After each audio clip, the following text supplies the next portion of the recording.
ሪሊ ኢትዮጵያ ውስጥ መለወጥ እችላለሁ ወይ? እኔ የምፈልገው ደረጃ ለመድረስ የሚያስችለኝ ነባራዊ ሁኔታ አለ ወይ? እኔ መሆን የምፈልገውን ነገር ለመሆን ማድረግ የምፈልገውን ነገር ለማድረግ ማግኘት የምፈልገውን ነገር ለማግኘት የሚያስችል ነባራዊ ሁኔታ አለ ወይ ብለው ስጋት ውስጥ ይገባሉ ብዙ ወጣቶች።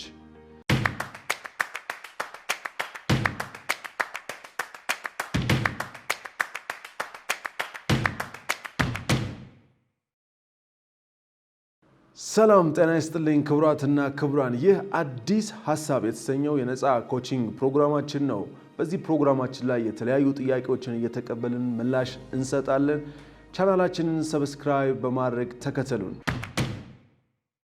የዛሬው ጥያቄያችን በዚህ ጊዜ ኢትዮጵያ ውስጥ ሰርቶ መለወጥ ይቻላልን የሚል ነው። በዚህ ጊዜ ኢትዮጵያ ውስጥ ሰርቶ መለወጥ ይቻላል ወይ የሚል ጥያቄ ነው።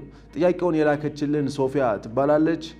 በዚህ ጊዜ ሪሊ መለወጥ ይቻላል ወይ የሚል ነው ጥያቄዋ። እዛ ላይ ሐሳብ እንሰጣለን። እንግዲህ ሁላችሁም እንደምታውቁት አንዳንድ ጊዜ ነገሮች እንዳሰብነው ሳይሆኑ ሲቀሩ ሀገራችን ላይ አንዳንድ ችግሮች ስንመለከት ሰርቼ መለወጥ እችላለሁ ወይ? እዚህ ሀገር ላይ ህልሜን እዚህ ሀገር ላይ በእጄ መያዝ እችላለሁ ወይ? መለወጥ እችላለሁ ወይ? የምፈልገውን ቢዝነስ ኢትዮጵያ ውስጥ መክፈት እችላለሁ ወይ የሚል ስጋት ሐሳብ ያድርብናል። ይሄ ጥያቄ ተገቢ ጥያቄ ነው። ብዙ ወጣቶችም በዚህ አይነት ሐሳብ አይምሯቸው ይሞላል ብዬ አስባለሁ።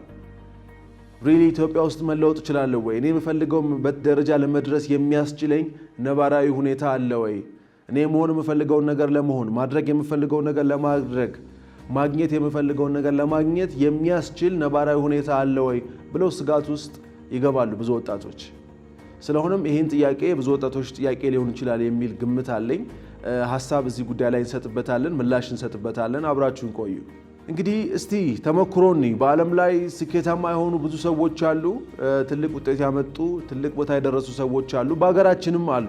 እነዚህ ሰዎች እንዴት አድርገው ነው የወጡት? ነባራዊ ሁኔታዎቹ ምን ይመስሉ ነበር እነዛ ሰዎች የሚፈልጉበት ደረጃ ሲደርሱ የሚለውንም አብረን ማየት እንችላለን። ከሀገራችን ላይ እንደ ምሳሌ ከምናያቸው ሰዎች መካከል አቶ ሳሙኤል የሰንሻይን ኮንስትራክሽን ባለቤትን መመልከት እንችላለን። እሳቸው ኢትዮጵያ ውስጥ እንደማናችንም እንደ ኢትዮጵያኖች ከድሃ ቤተሰብ ተወልደው ብዙ አይነት ችግሮችን እያለፉ ትልቅ ቦታ የደረሱ ሰው ናቸው። በልጅነታቸው ቤተሰቦቻቸውን መርዳት ስለነበረባቸው ተማሪ እንኳን እያሉ በዛ ሰዓት ላይ የተለያዩ አይነት ስራዎችን ይሰሩ ነበር። ከነዚህ መካከል የፓርኪንግ ስራ ይሰሩ ነበር። የከረሜላና ማስቲካ የመሸጥ ስራዎችን በየአካባቢው እየተዘዋወሩ ይሰሩ ነበር።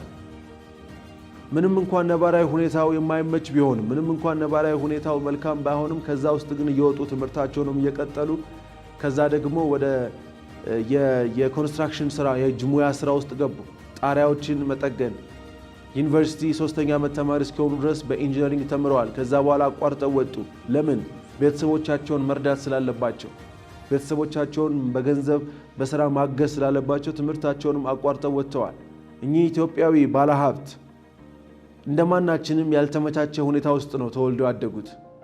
ግን ሰንሻይን ኮንስትራክሽን ከፍተኛ የሆነ ሀብት ያለው ትልቅ ተጽዕኖ ፈጣሪ ድርጅት በኢትዮጵያ ውስጥ መሆን ችሏል።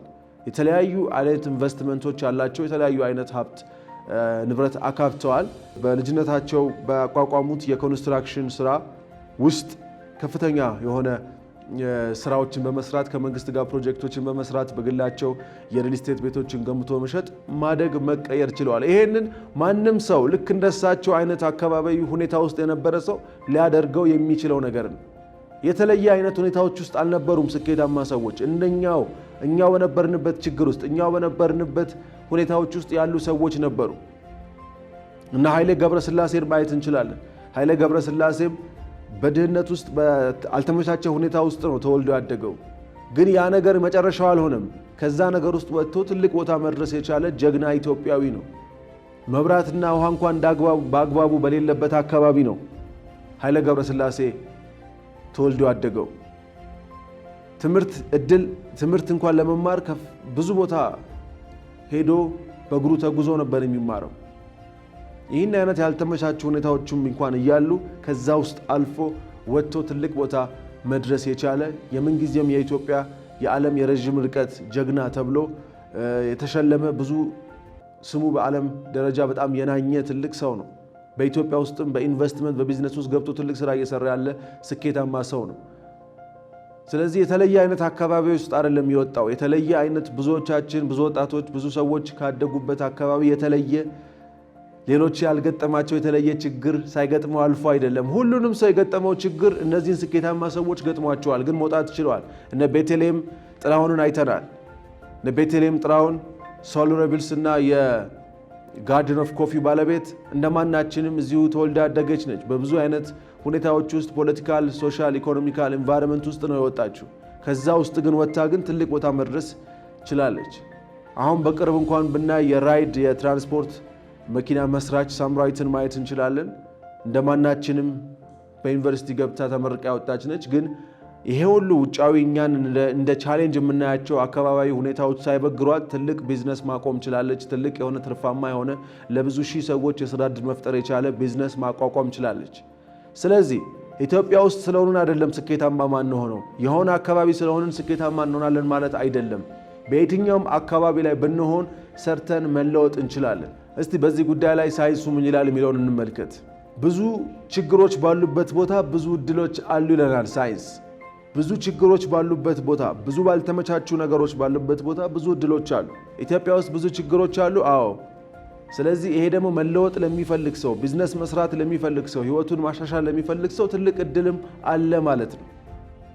ፍላጎትና አቅርቦት አልተመጣጠነም ኢትዮጵያ ውስጥ። አዎ፣ ብዙ ፍላጎት አለ፣ አቅርቦት ትንሽ ነው። ስለዚህ አቅራቢ መሆን ለሚፈልግ ሰው፣ አምራች ለመሆን ለሚፈልግ ሰው፣ ሰጪ አገልጋይ ለመሆን ለሚፈልግ ሰው እድል አለ ማለት ነው። በአውሮፓና በአሜሪካ ባደጉት ሀገራት ደግሞ አቅርቦት ከፍላጎት በላይ ስለሆነ ማቅረብ አዲስ ነገር ይዞ መምጣት አይቻልም። በጣም ብዙ የሆነ አቅርቦት አለ። ሰው ከሚፈልገው በላይ ስለሚያገኝ ያን ያህል ወደ ቢዝነስ ውስጥ ተገብቶ ሊሰራ የሚችልበት እድሉ አናሳ ነው። ስለሆነም ሳይንስ የሚነግረን ብዙ ችግሮች ባሉበት አገር ላይ ብዙ ችግሮች ባሉበት አካባቢ ውስጥ ትላልቅ እድሎች እንዳሉና ወጣቶች እነዚህን እድሎች አይተው እንዲጠቀሙ። ስለዚህ ሶፊያ የስ አዎ ኢትዮጵያ ውስጥ በጣም ብዙ ችግሮች አሉ፣ ያልተመቻቹ ሁኔታዎች አሉ። አዎ፣ ነገር ግን እነዛ ያልተመቻቹ ሁኔታዎች ደግሞ ትላልቅ እድሎች አሏቸው።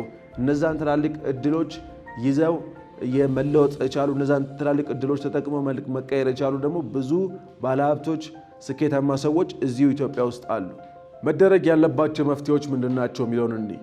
በመጀመሪያ ደረጃ ኢትዮጵያ ውስጥ ሰርቶ መለወጥ አይቻልም የሚለውን አስተሳሰብ አስቀንጥሮ መጣል ያስፈልጋል። ይሄ ምክንያት ነው እንጂ እውነተኛ ሐሳብ አይደለም። ምክንያት ነው፣ እውነት አይደለም። ለምን? ብዙ ሰዎች እየተቀየሩ ነው። ብዙ ሰዎች እየተለወጡ ነው። ብዙ ሰዎች እያደጉ ነው። በየቀኑ ብዙ አዳዲስ የሆኑ ባለሀብቶች እየተፈጠሩ ነው። እዚሁ አገራችን ላይ፣ እዚሁ አህጉራችን ላይ፣ እዚሁ ዓለም ላይ ብዙ ባለሀብቶች በየዕለቱ በየዓመቱ ይፈጠራሉ። ስለዚህ ማይታደግበት አገር ነው ብሎ መደምደም አይቻልም። በአውሮፓና በአሜሪካ የሄዱ ደግሞ ሰዎች ሲቸገሩ እናያለን። ስራ አጥ የሆኑ ብዙ ሰዎች አሉ። ስለዚህ አካባቢው አይደለም ስኬታማ የሚያደርገን፣ እኛ ውስጥ ያለው አስተሳሰብ፣ እኛ ውስጥ ያለው አመለካከት፣ እኛ ውስጥ ያለው ጥንካሬ ነው እንጂ ውጫዊ የሆነው አካባቢያዊ ሁኔታ አይደለም የሚለውን መያዝ ያስፈልጋል። ስለዚህ ኢትዮጵያ ውስጥ ሰርቶ መቀየር አልችልም የሚል አስተሳሰብ ያለበት ሰው አሽቀንጥሮ መጣል፣ ያን ነገር ማቃጠል፣ ያን ነገር ወደዛ ማድረግ፣ ወደ ጎን ማድረግ አለበት። በማስከተል እኔ አቅም አለኝ፣ መለወጥ እችላለሁ፣ ማደግ እችላለሁ፣ አገሬ ላይ መስራት እችላለሁ፣ አገሬን ማሳደግ እችላለሁ፣ አገሬ ላይ ያለውን ችግር መፍታት እችላለሁ የሚለውን በደጋግሞ ለራስ መንገር ያስፈልጋል። አዎ መለወጥ፣ መስራት፣ ማደግ እችላለሁ፣ የአገሬን ችግር መፍታት እችላለሁ፣ ልዩነት ማምጣት እችላለሁ ብሎ አንድ ሰው ሊጽፍ ሊናገር ለራሱ ደጋግሞ ሊነግረው ይገባል። እንግዲህ ሌላው ማድረግ ያለብን ነገር በህይወታችን መሆን፣ ማድረግ፣ ማከናወን የምንፈልገውን ነገር በወረቀት ላይ መጻፍና ወደዛ መሄድ መቻል አለብን። ለምንድነው በወረቀት ላይ የምንጽፈው? ሐሳባችን እንዳይቀያየር፣ እንዳይበታተን መሆን የምንፈልገውን፣ ማድረግ የምንፈልገውን፣ ማግኘት የምንፈልጋቸው ነገሮች በሙሉ ወረቀት ላይ ጽፈን ወደዛ ጉዞ መጀመር አለብን። ኢትዮጵያ ውስጥም ሆንን ክፍለ ሀገርም ሆንን የትም ሀገር ላይ ሆንን ጉዞ እስከጀመርን ድረስ ማናሳካበት ስኬታማ ማንሆንበት ምንም ምክንያት የለም። ስትከታተሉ የቆያችሁት እንግዲህ አዲስ ሐሳብ የተሰኘውን የነፃ ኮቺንግ ፕሮግራማችንን ነበረ። ያላችሁን ጥያቄና አስተያየት ታች ባለው አድራሻችን ላኩልን። በዚህ በነፃ ኮቺንግ ፕሮግራማችን ላይ ምላሽ እንሰጥበታለን። ድርጅታችን መታችሁ ስልጠና ማግኘት የምትፈልጉ ታች ባለው አድራሻችን ልትደውሉልን ትችላላችሁ። የተለያዩ አጫጭር ስልጠናዎች በድርጅታችን በኩል እየተሰጡ ይገኛሉ። በሌላ ቪዲዮ እስከምንገናኝ ድረስ እዚህ ላይ እንሰናበታችኋለን። መልካም ሳምንት።